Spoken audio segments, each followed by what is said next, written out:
On this episode, I'm going to talk a little bit about upgrading one of the probably biggest gripes that people have with classic cars that we didn't even really realise until modern cars came along: the headlights. We daily drive classics here, and while we hate being blinded by modern bulbs as much as the next person, I think we can all agree that upgrading a classic car's bulbs with modern technology is no bad thing.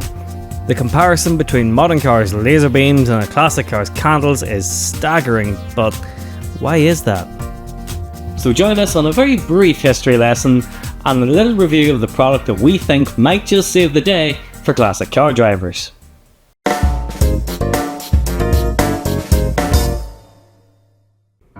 So, for the most part, your classic car is going to use halogen H4 bulbs, like this one. There are many like it, but this is my own. There are other types, but across the board, until you get to more modern stuff, then this H4 type is what you're going to have. H4 refers to the type of bulb. 3 prongs on the back, 3 prongs on the metal frame for fitting to the car. The 3 prongs are the feeds, one for the earth, one for the dipped beam, and one for the full beam. That's what makes the H4 what's known as a dual filament bulb, because the dip and full are both in the same bulb. Now, a lot of modern cars have 2 different bulbs, one for their dip and one for their full beam. This is kind of as a safety measure so that if one blows, you always have another. Available since the 60s, halogen bulbs have basically always been the standard. The only problem is they're not very efficient. And what doesn't help is that in many classics, your headlights aren't even getting the full voltage. While your car probably runs on a 12 volt system, when the alternator kicks it up to 13.4 or so volts, you'll actually find that the power getting to the headlights themselves is much lower, thanks to power loss due to how the headlight loom in your car may be wired. For example, in a Mark II Golf, which obviously we know a little bit about, you'll find that you might only be getting 11 or 10 volts to your headlights. So how do we improve this? Well, there's 2 potential ways. One doesn't apply to all and one will. The first step is an upgraded headlight loom, and I've got one of these fitted to my Mark II Golf, and the difference is phenomenal. So what do these do? Well, basically, take the Mark II Golf again for example. This bit of wiring goes between your headlight to the battery and back to your original wiring. And what that does is make sure you get full voltage to your headlights, and regardless of whether you upgrade your bulbs or not, it still makes a substantial difference. So how does this work? Well, in the case of the Mark II, the loom takes a direct feed from the battery and powers 2 relays. Originally in a Mark II and many other VWs, the headlights run entirely through the switch. The feed goes the whole way to the switch and then the whole way back to the headlights, meaning that a lot of power is lost by travelling so far down the loom, instead of having the switch activate a shorter loom closer to the lights. Which is exactly what this does. With a fresh earth and power lead that's closer to the battery, it uses your original wiring as a trigger to the relay, sending the full voltage from your battery directly to the bulbs. But this isn't always actually useful. I mean, in the Mark II Golf, where you do suffer massive voltage drop at the headlights, it makes a big difference. But in higher end classics, for example the Mercedes W124, another car we kind of know a little bit about, they already get good voltage to the headlights and have very good, for the time, headlight output. Well, in this instance, it's time to look at upgrading your headlight bulbs to modern technology. These are LED bulbs from betterbulbs.co.uk, and rather than halogen, they're actually LED, like a more modern car. Now, before we go any further, no, this is not paid promotion. I bought these myself 5 months ago, and there is an invoice, and I'll block out things just to prove that it's legit. Our opinions can't be bought, and if they could, there'd be a Plymouth Superbird in the video or something like that. So until then, you can assume that everything we say is 100% honest. But I bought these 5 months ago to make sure I give them a damn good test for, well, reliability as well, because I don't want to be recommending a product and then be like, oh yeah, it's a great product, and then 2 weeks later they break, you know? So rest assured, these are tested in multiple cars, and I'm definitely 100% sure about what I'm saying. Now, these are direct replacement bulbs. The only issue that you might have is that you might be a bit tight for space in some applications, as they have a built-in fan to keep them cool. I'm told though there are more shallow versions. Now, LED bulbs are nothing new. They've been around for some time now, and were a hell of an innovation, to be fair. They're up to 80% more efficient than a halogen bulb, which not only means they're brighter, but it means less strain on your alternator. However, there are some issues with LED headlights for older cars, which is why we've been put off them for years. The first thing is the beam pattern. Beam pattern is quite simple. Your headlights are designed to output their light in a certain way, usually more pointed towards the hedge of the side of the road you're on, to make sure you don't blind other drivers. If you park your car right up against the wall, you'll see it very clearly. There's a cut-off along the top, which when you go to full beam goes away, because unless you're a total asshole, your full beams should be off by the time you see someone else's. As a rule of thumb, this is kind of how I look at it. If you can see somebody else's headlights or brake lights, you should be on dip. No ifs, no buts. Don't be that guy. Or gal. For years, the LED bulbs didn't have correct beam patterns, meaning you blinded anyone that came towards you. As such, they were listed as for off-road use only, and to make it clear, fitting these is at your own discretion. You need to check the laws in your local area.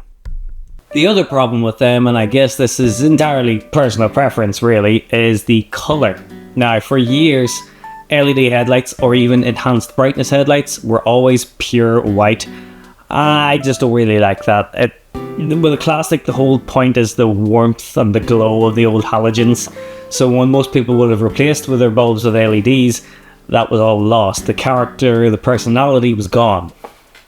Until now, technology has advanced enough to the point where LEDs can come in what's called warm white or even yellow.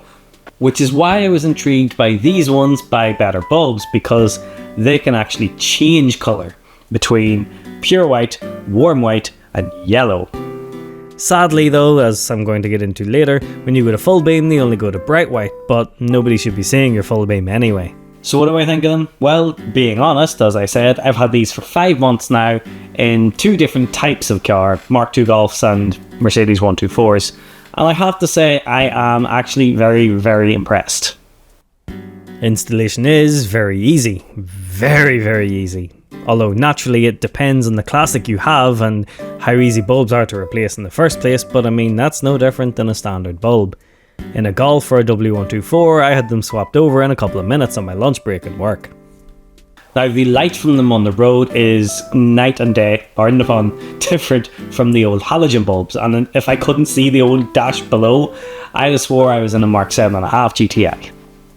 The transition from full to dip is instant as well. Not that, to be honest, I ever really had an issue, but that's just something else to think about. Now, of course, the problem with LED bulbs and things is blinding other drivers, and usually in this country anyway, if you're blinding somebody, they'll be very quick to put their full beams on and flash you back to get you to turn yours on to dip. Now, I haven't experienced that very much with these. I think it actually depends on application, because in the Mercedes, never once have I been flashed. In the GTI, I only got flashed at when I had them on yellow, but never on the normal, so I'm not really sure what the crack is there. Your results may vary. You can also twist them on the holder to make sure the beam pattern is just right. They do also come with like a CAN bus version, which means absolutely nothing to us classic car owners.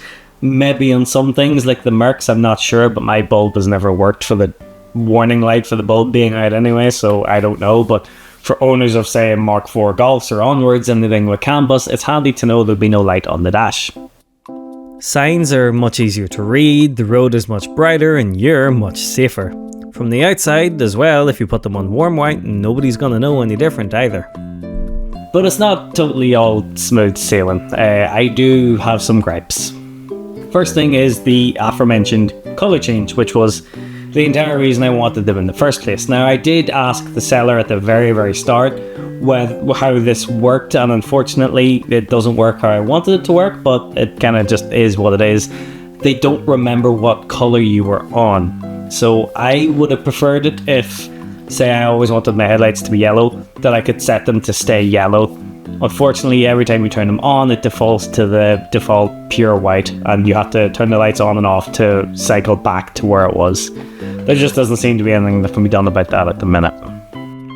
Next is an issue with these particular ones. You have to be careful about space around the bulb. The clip that usually holds the bulbs in can be a bit tricky to get around the fan unit, but that said, I've always managed it. And you have to think about any covers that are nearby. The Mark II Golf covers will no longer fit with these, but the Mercedes ones will. Not a deal breaker for me, but you never know. Now lastly is MOT and legality. Now I guess that's not really the product's fault. They do have a beam pattern, so you're not blinding other drivers, but I don't know how that works on an MOT headlight checker. And as well as this, it's technically not legal for a car post 1984 to have LED lights retrofitted on the road. It does say not for road use.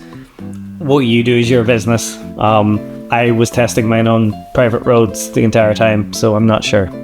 But if your car is pre-1984, nobody needs to know. And a bonus issue which I had with one of the cars I fitted them to, you probably won't have this issue, but if you have a car like say a Golf GTI and you've got 2 spotlights, well, you're going to have to change them to LED so that the thing matches, so they look right. So that's how you classic owners can, or fellow classic owners can upgrade your headlights. Hopefully this has been of some help. I definitely recommend those bulbs in particular. The website would be here, go check them out. There's no promo code, there's no nothing, because this is a genuine legit, I paid and bought these and I didn't gain anything by doing this except hopefully helping some classic owners out.